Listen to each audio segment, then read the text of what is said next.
concentracions en defensa de l'escola Herrero, per l'escola pública i en valencià.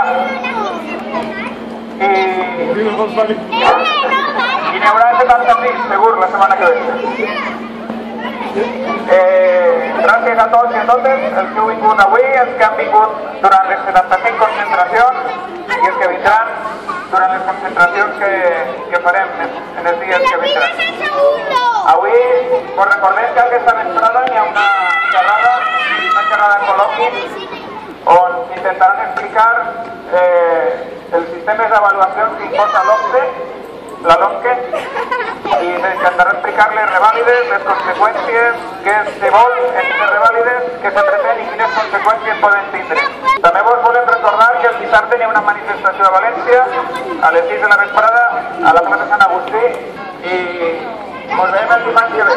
Abans de tot, una nova enxulada a la nostra consellera favorita, doña María José Català.